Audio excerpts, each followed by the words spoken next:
The world's highest peak, Mount Everest, holds a somber distinction as the final resting place for many climbers who met their fate on its slopes.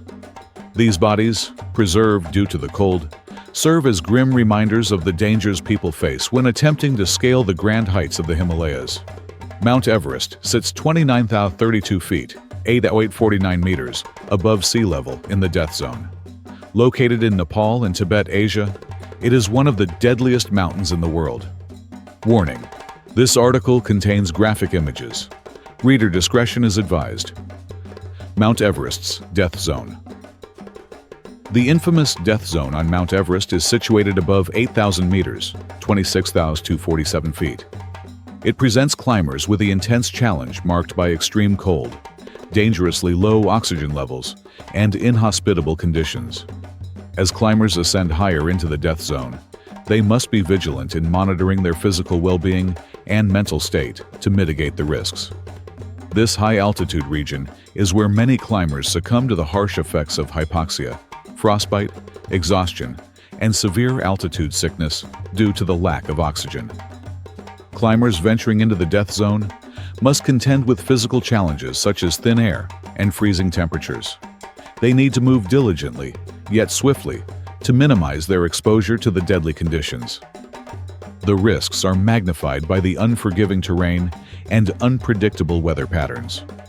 Scaling Mount Everest means mountaineers must maintain a delicate balance between pushing their limits and prioritizing their safety.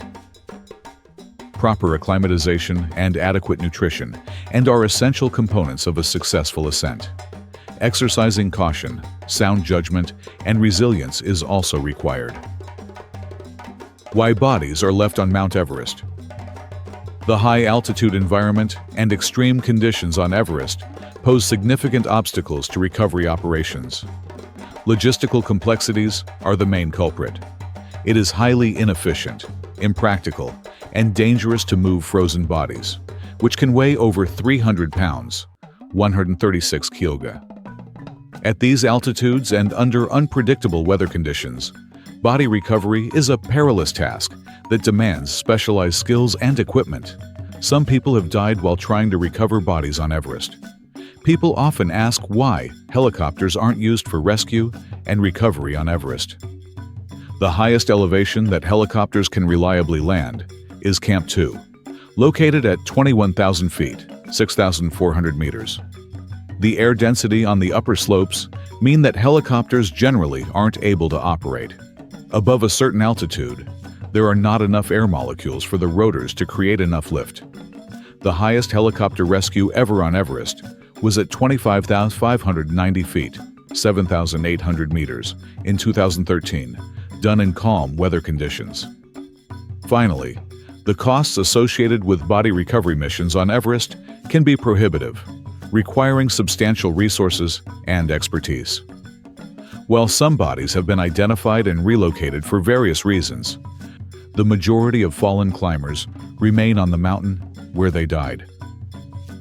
Rainbow Valley, Everest's open-air graveyard. Rainbow Valley is the name given to an area on the mountain's northeastern ridge route, just below Everest's summit.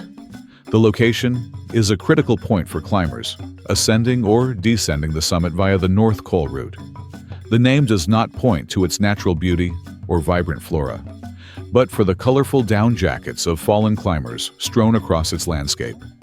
To date, it's estimated that some 340 people have died climbing Mount Everest, and that there are approximately 200 dead bodies still on the mountain. Famous deceased climbers on Everest. The varied backgrounds of the deceased climbers on Everest paint a picture of the diverse individuals who sought to conquer the world's highest peak. Most of the bodies lie where they passed, slowly decomposing and becoming part of the mountain's landscape. Each fallen climber leaves behind a story that speaks to the inherent allure and danger of Everest. Green Boots. Perhaps the most famous of the fallen climbers is Green Boots, believed to be Tsewang Paljor. He lost his life during the ill-fated 1996 Everest expedition involving the Indo-Tibetan Border Police team from India.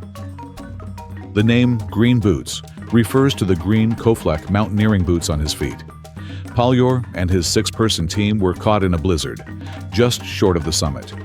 While 3 of members turned around, Polyor and 2 others decided to continue to the summit. They never made it back.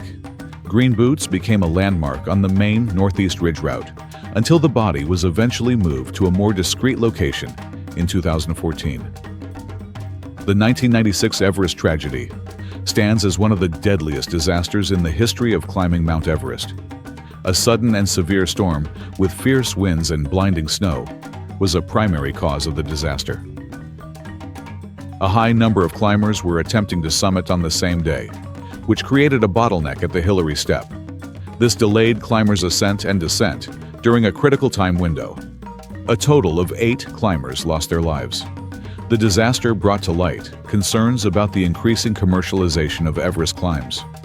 Some argued that too many inexperienced climbers were being guided up the mountain, increasing the risk of accidents. Sleeping Beauty. Another famous figure is Frances Arsenyev, known as Sleeping Beauty. She lost her life on Everest while attempting to summit in May 1998.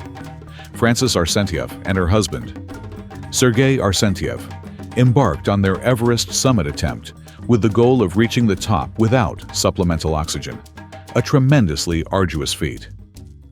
The pair successfully reached the summit, but encountered difficulties on their descent. During their descent, Frances became separated from Sergei. She was weak from exhaustion, cold, and the effects of altitude sickness. A team from Uzbekistan treated her with oxygen and carried her down to 800 feet, 244 meters, below the summit, when they became too tired to continue the effort. The next morning, Frances was found, still alive, but in a critical condition by other climbers, including Ian Woodall and Kathy O'Dowd. Her last words, "Don't leave me," added a deeply human element to the tragedy. Sergei also lost his life during a desperate attempt to find and save his wife. His body was discovered during the 1999's Mallory and Irvine research expedition. Frances became known as the Sleeping Beauty of Everest due to her appearance.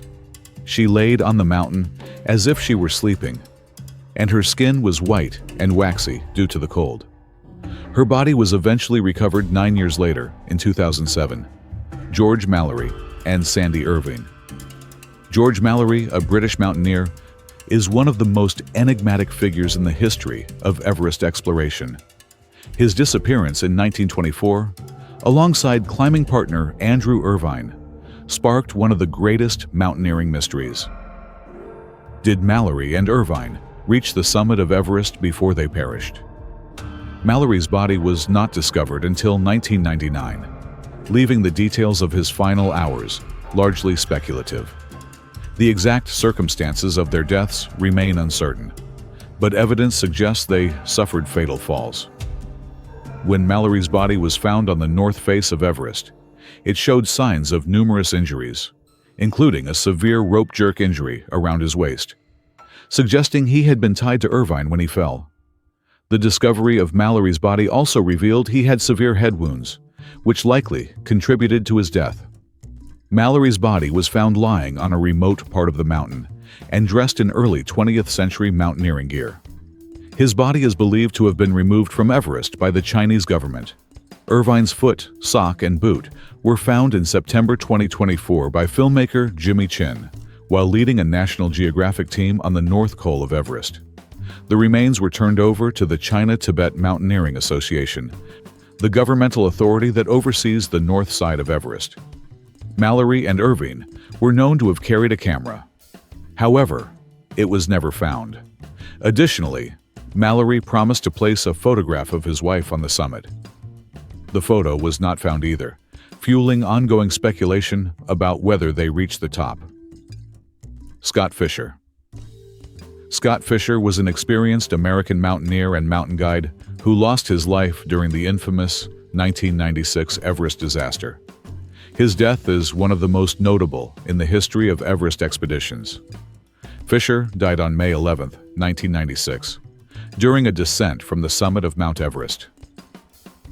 He was the leader of the Mountain Madness expedition, one of several groups attempting the summit on the same day. Fischer reached the summit late in the afternoon, but became seriously ill on the descent, suffering from symptoms consistent with high-altitude cerebral edema, HACE. His condition deteriorated rapidly, and despite the efforts of fellow climbers and Sherpas to assist him, he was unable to descend under his own power. The severe storm that struck the mountain that evening compounded the difficulties of rescuing him. Fischer was last seen alive near the south summit, where he eventually succumbed to his condition. Following his death, Scott Fischer's body remained on Everest. For years, his body was visible to climbers ascending the southeast ridge route. The exact location of Fischer's body may have changed due to shifting snow and ice on the mountain. David Sharp. David Sharp, a British mountaineer, met a tragic end during his solo attempt to summit Mount Everest in 2006. Climbing without the support of a commercial expedition, Sharp was attempting to reach the summit using the North Col route. On his descent, Sharp took refuge in a cave known as Green Boots Cave, named after the body of another climber, Tsewang Paljor, who died in the same location. Sharp succumbed to what is believed to be a combination of hypothermia, altitude sickness, and possibly oxygen deprivation. Reports suggest that over 40 climbers passed by him on the night of his death, with some mistaking him for a frozen body rather than a living person in distress. Criticism was directed at the climbers and expeditions that saw him but did not render assistance, with questions raised about the moral obligations of climbers to help those in distress. Sharp's body was eventually moved from its original location and placed out of sight. Hannelore Schmatz. Hannelore Schmatz was the fourth woman to reach the summit of Everest. She was also the first woman to die on the mountain. Her Everest expedition in 1979 became one of the most talked about stories in the history of climbing due to its tragic outcome. In the autumn of 1979, Hannelore Schmatz, alongside her husband Gerhard Schmatz, joined an expedition. Gerhard was the expedition leader, and at 50, he was aiming to become one of the oldest climbers to summit Everest at that time. Hannelore was experienced, having climbed several high peaks, and was determined to make her mark on Everest. Hannelore reached the summit of Everest late in the day, which left her and her companions with little time to descend before darkness and the extreme cold of the night. On their descent, just below the summit, Hannelore and another climber, American Ray Genet, decided to bivouac as they were too tired to continue.